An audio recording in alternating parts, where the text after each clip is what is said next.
Them man ya stupid, them stupid, them stupid. Only God alone know them so stupid. Them man ya stupid. Welcome to Soulflow TV again, everybody. It is your host with the most. Scammer them there. And apparently they never went anywhere. They are still at it. I guess so much money is made in scamming that when one gone, another one born. Like, nobody ain't trying to come out of that and go find something else to do with themselves regardless of the risks. Well, here is another one. Jamaican man Darrell Cleon Forbes was sentenced to more than 5 years in a federal penitentiary in the United States of America for a lottery scamming scheme. And I am taking this one from STL.news. U.S. District Judge Brian J. Davis has sentenced Darrell Cleon Forbes, who is 27 years old and from Jamaica, to 5 years and 6 months in a federal prison for conspiracy to commit wire fraud.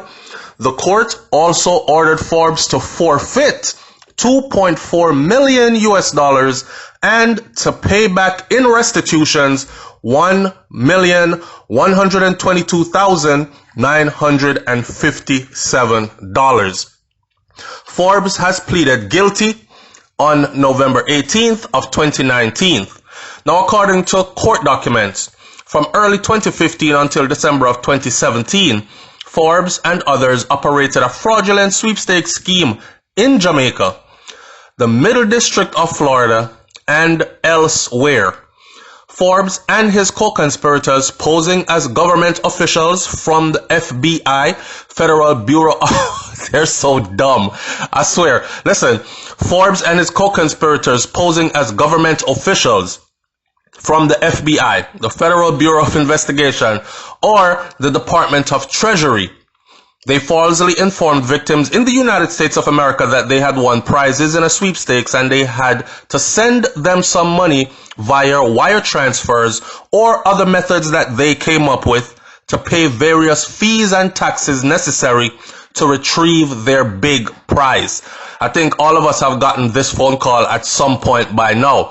All I'm saying, if it's too good to be true, then it probably is. But we have explained this before, where a lot of these victims are actually elderly people who are suffering from dementia, Alzheimer's, all these things, along with loneliness. Now, Forbes and his co-conspirators often targeted victims who were elderly and more susceptible to fraud.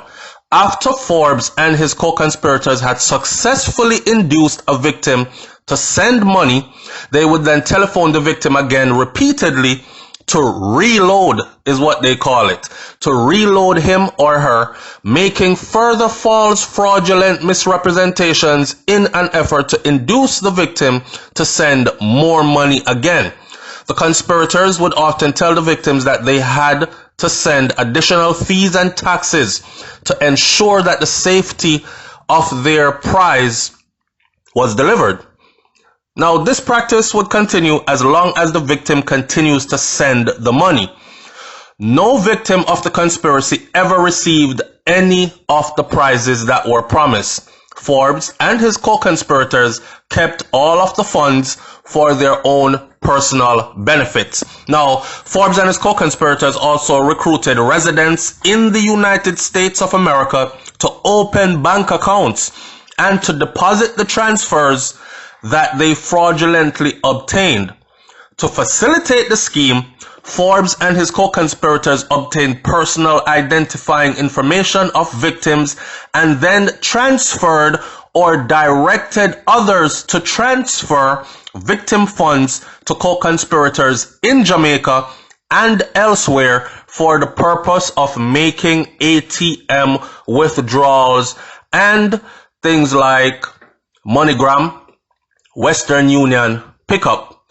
In this case, it was investigated by the FBI, the Federal Bureau of Investigation.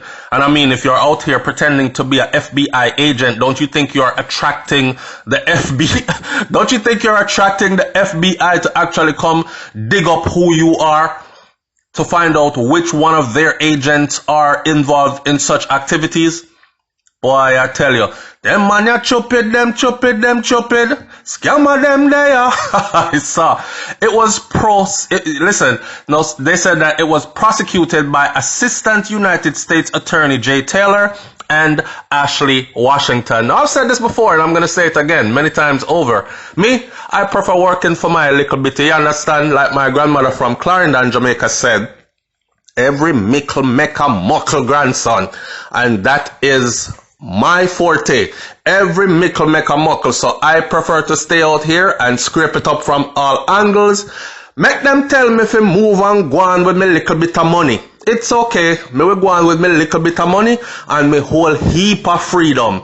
As of we stand right now, I am about to jump in my vehicle and head down to the beach where I will watch the waves roll in and I will breathe in some clean, fresh sea air and soak up some vitamin D from the shining sun before I go back to my house, pour me something nice to drink and turn on my big 75-inch television and watch whatever in God's name I want to watch. Freedom is priceless. Remember that.